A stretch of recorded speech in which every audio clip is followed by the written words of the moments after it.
Bismillahirrahmanirrahim. Assalamualaikum warahmatullahi wabarakatuh. Kami dari kelompok 10 akan mencoba menjelaskan tentang korelasi dan regresi. Di sini ada saya, Afendi Rahman, NIM 1902190, lalu ada Saudari Rachel Marcella dengan NIM 1904597, lalu yang terakhir ada Saudari Salsabila Zahra dengan NIM 1904709. Untuk yang pertama, ada korelasi. Analisis korelasi adalah metode untuk mengetahui ada atau tidaknya hubungan linear antara satu variabel dengan variabel lainnya.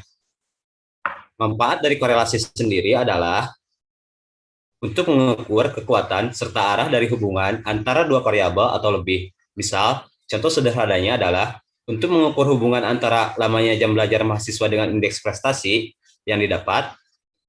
Contoh lainnya adalah untuk mengukur hubungan antara dan sebagainya. Korelasi juga kerap kali digunakan dalam dunia bisnis maupun riset. Harapannya, dengan menggunakan analisis korelasi, dapat dilakukan analisis yang bermanfaat bagi para pengambil kebijakan. Selanjutnya ada teknik pengukuran korelasi. Teknik pengukuran korelasi ada 5 bentuk. Untuk yang pertama ada teknik Pearson Product Moment, di mana teknik ini kedua variabel yang akan dianalisis harus berskala interval atau rasio. Untuk yang kedua, ada teknik Frank-Spearman, di mana kedua variabelnya harus berskala ordinal. Untuk yang ketiga, ada point serial, di mana satu variabel berskala nominal sebenarnya dan satu variabel lainnya berskala interval. Untuk yang keempat, ada teknik biserial, satu variabel berskala nominal buatan dan satu lainnya berskala interval. Dan untuk teknik terakhir ada koefisien kontingensi, di mana kedua variabelnya berskala nominal. Terus selanjutnya ada bentuk korelasi. Korelasi dapat dinyatakan dalam dua bentuk, yaitu korelasi positif dan korelasi negatif. Hal tersebut dinilai dari nilai koefisien korelasi yang dihasilkan, di mana besarannya berkisar antara negatif 1 sampai dengan 1. Koefisien korelasi ini menunjukkan arah dan kekuatan hubungan linear antara kedua variabel acak. Untuk yang pertama ada korelasi positif, di mana korelasi ini menunjukkan hubungan yang searah. Maksudnya adalah hubungan antara dua variabel atau lebih dinyatakan positif apabila kenaikan satu variabelnya akan menyebabkan penambahan nilai pada variabel lainnya, atau bahkan sebaliknya. Semakin kecil nilai suatu variabel, maka nilai variabelnya juga akan ikut menurun. Dalam kata lain, korelasi positif ini menunjukkan hubungan yang searah.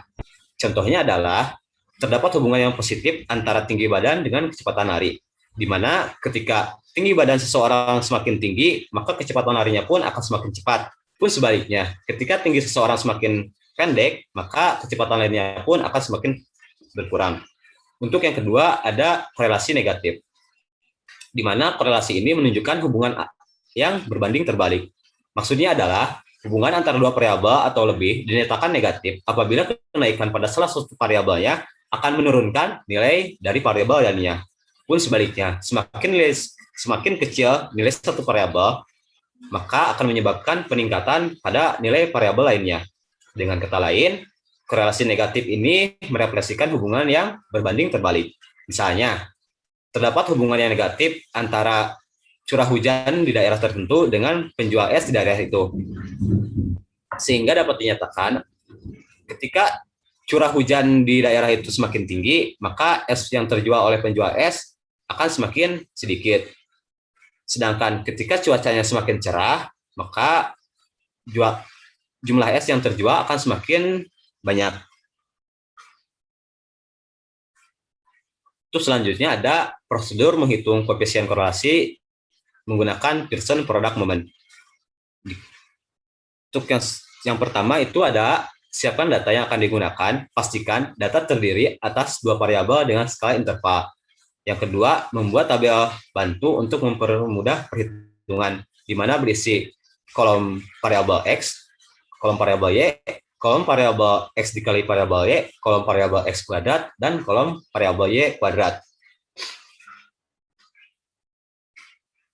Selanjutnya ada masukkan ke dalam persamaan yang telah disebutkan sebelumnya, yaitu koefisien korelasi XY sama dengan N dikali sigma XY dikurangi sigma X dikali sigma XY dibagi akar kuadrat dari N dikali sigma X kuadrat dikurangi sigma X kuadrat dikalikan dengan N sigma XY kuadrat dikurangi sigma XY kuadrat.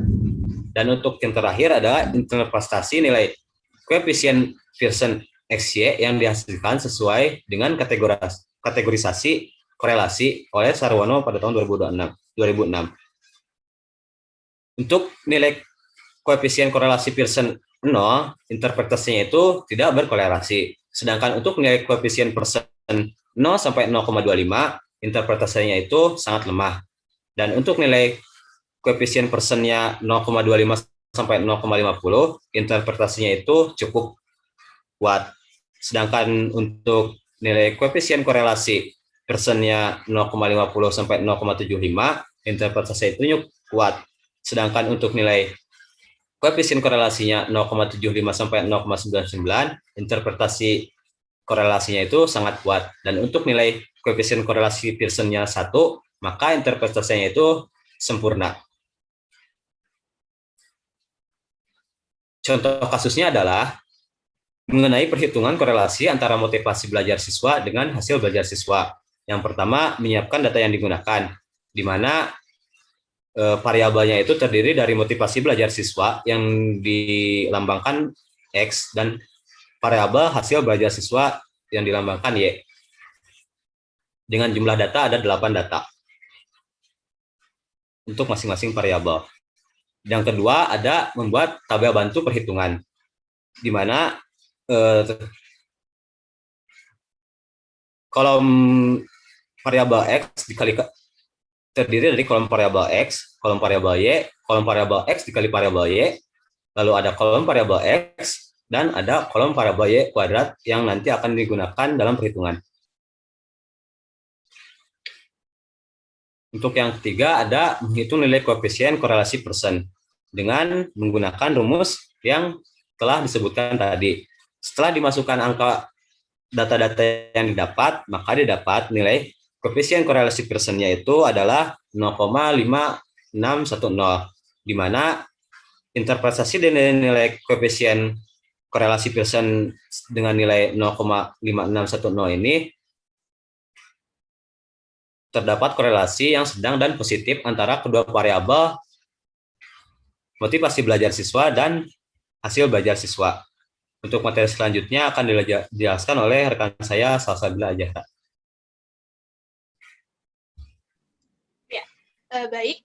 Jadi materi selanjutnya adalah analisis regresi. Apa sih analisis regresi itu? Analisis regresi adalah metode untuk menentukan hubungan sebab akibat antara satu variabel dengan variabel yang lainnya. Selanjutnya, kalau menyatakan hubungan sebab akibat antara satu variabel dengan variabel lainnya, berarti kan terdapat jenis-jenis macam-macam dari variabel itu. Nah, dalam analisis regresi ini ada dua jenis variabel. Yang pertama itu ada variabel penyebab atau yang biasa kita sebut dengan variabel bebas, di mana variabel bebas ini sering disimbolkan dengan huruf X, sehingga variabel bebas ini juga sering disebut dengan variabel X.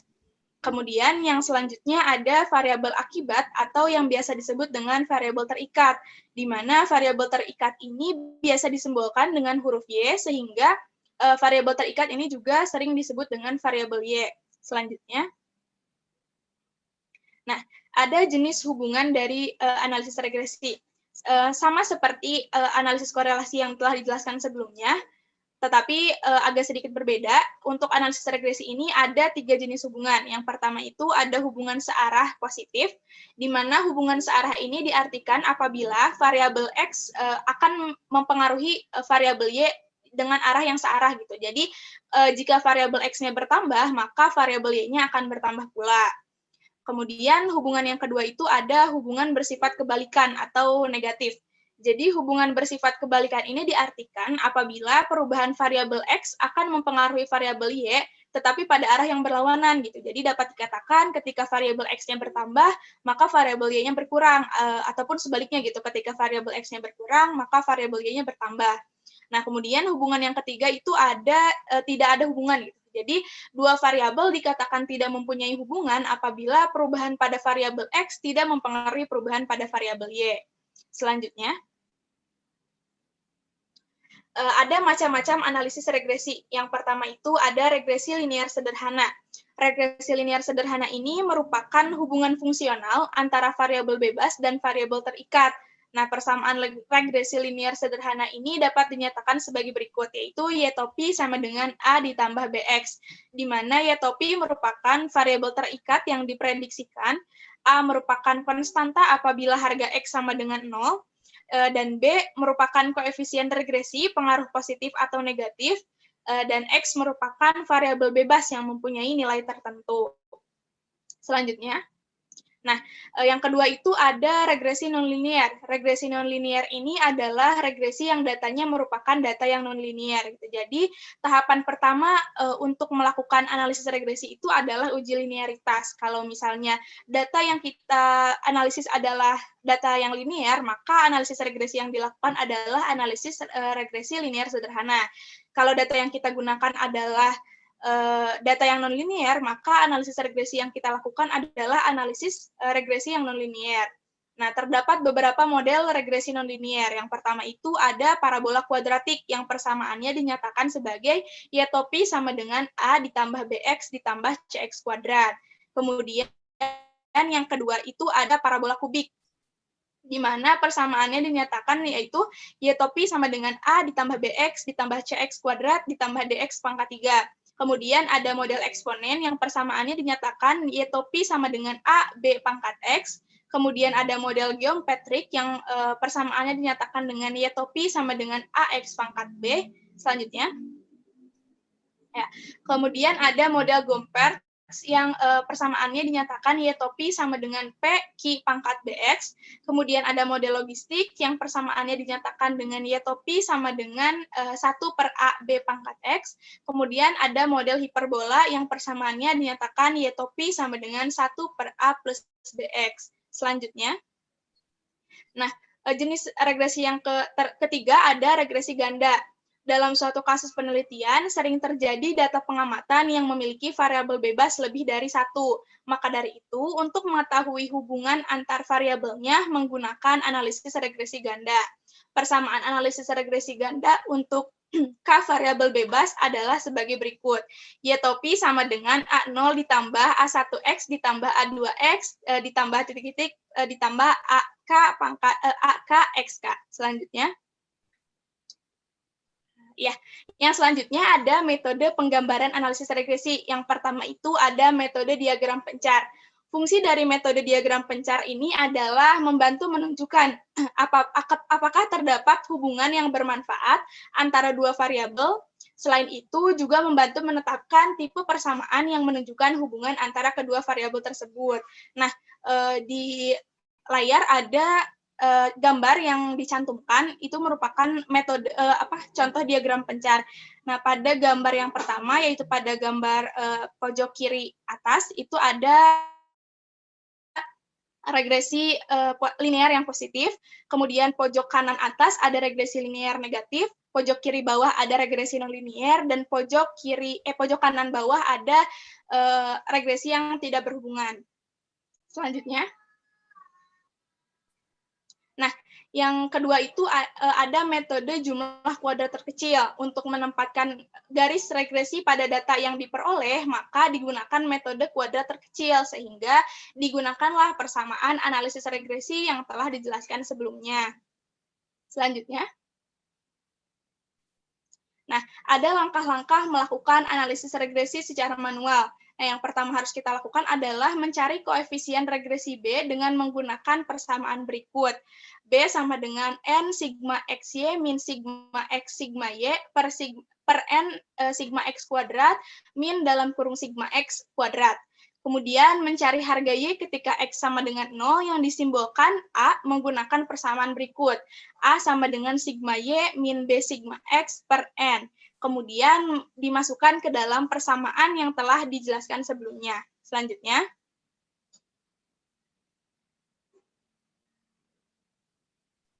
selanjutnya ada contoh kasus yang pertama ada data keefektifan LKPD dalam membantu 10 orang siswa dalam memahami soal ujian.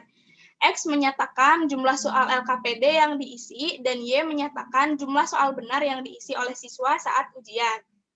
Nah, di tabel itu ada X dan Y. Nah, karena tadi persamaan udah dijelaskan dan membutuhkan tabel X dikali Y dan X kuadrat, maka dibuatlah tabel berikut. Selanjutnya, nah, yang pertama kali harus dilakukan adalah mencari koefisien regresi.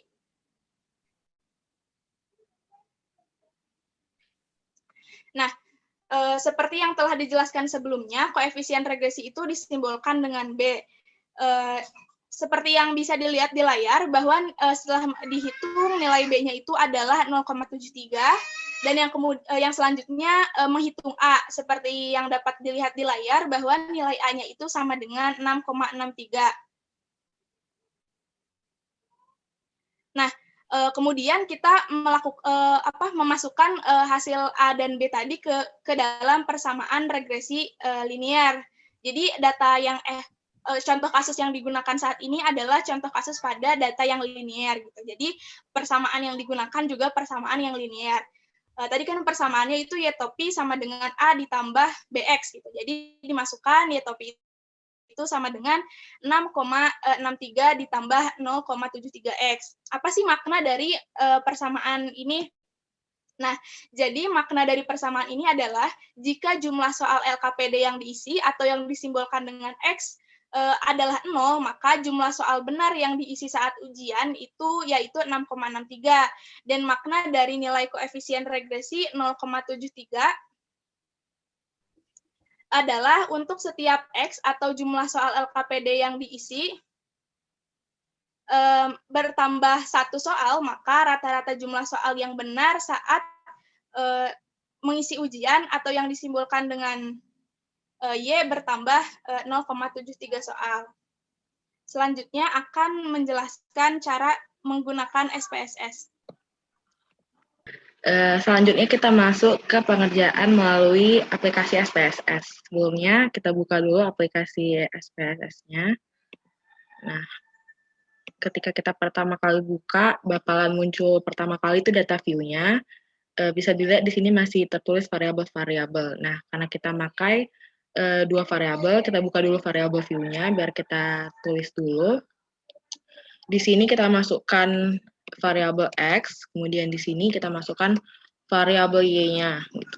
Nah, kita memasukkan label di sini sesuai dengan variabel yang kita pakai. Sebelumnya saya sudah memindahkan datanya di Excel ya. Jadi tinggal dimasukin. Di sini variabel X-nya motivasi belajar, jadi kita pindahkan di sini motivasi belajar. Setelah itu di variabel Y-nya kita masukkan hasil belajar. Nah, untuk yang lainnya nggak perlu diganti karena udah sesuai. Selanjutnya kita pindah lagi ke data view. Nah, di data view kita bisa lihat tulisan variabel udah berubah jadi X sama Y karena kita udah masukkan nilai X sama Y-nya. Kemudian selanjutnya kita pindahkan data yang kita punya sebelumnya di Excel ini, kita bold semua. Kemudian kita copy dan kita pindahkan ke aplikasinya. Nah, udah pas ya, ada 9 data, ada 8 data. Setelah itu, kita klik Analyze di atas. Setelah kita klik Analyze, kita pilih, karena kita pengen nyari korelasi, jadi kita klik yang Correlate, kemudian kita klik yang Buff Rate. Nah, di sini ada keterangan segala macamnya. Seperti kita tahu, X dan Y ini masuk ke variabel, jadi kita bold lagi semuanya, kita pindahkan ke variabel.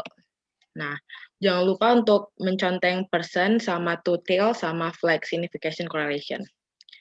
Setelah itu kita klik aja OK, kita tunggu beberapa saat, nah keluar hasilnya. Di sini dikasih tahu kalau korelasi dari motivasi belajar dan hasil belajar itu adalah 0,561. Nah, kalau kita lihat tadi apa yang udah dikerjakan sama Apendi, hasilnya sesuai. Gitu. Selanjutnya kita pindah ke data baru untuk nyari regresi.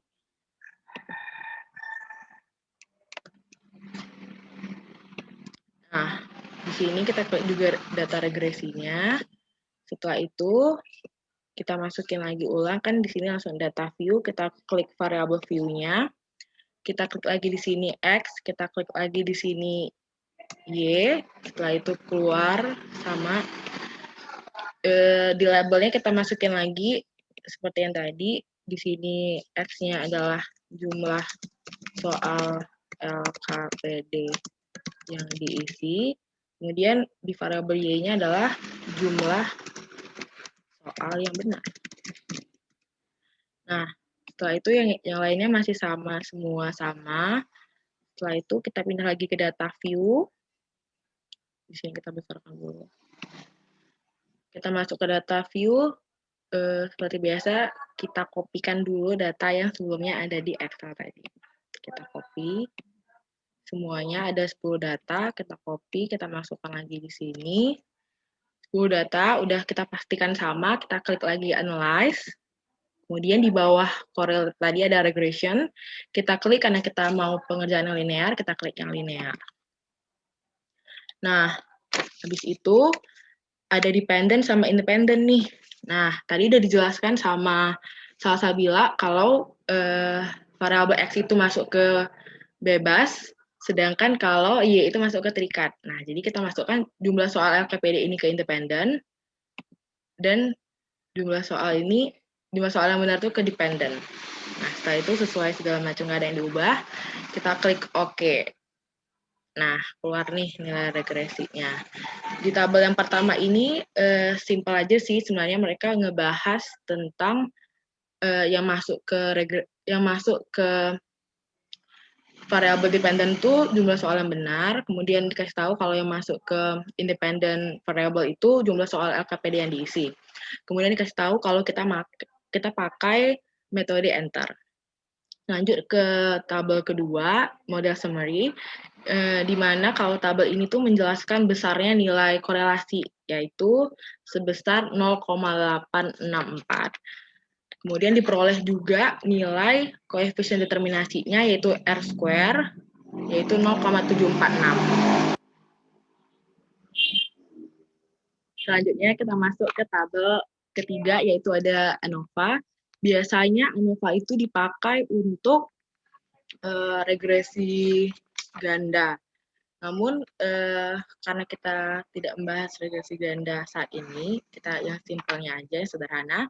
Di sini pokoknya dikasih tahu nilai F-hitungnya. Selanjutnya masuk ke tabel terakhir, di mana tabel ini berisikan tentang koefisien. Dikasih tahu kalau nilai konstannya yaitu 6,605 dan nilai jumlah soal LKPD yang diisi atau koefisien regresinya sebesar 0,731. Ada sesuai dengan apa yang udah dicari manual oleh rekan saya, namun nilai konstannya ini agak berbeda sedikit, mungkin perbedaan di penghitungan manualnya dengan dari mesinnya gitu. Sekian pemaparan dari kelompok kami, apabila ada kekurangan kami mohon maaf. Terima kasih.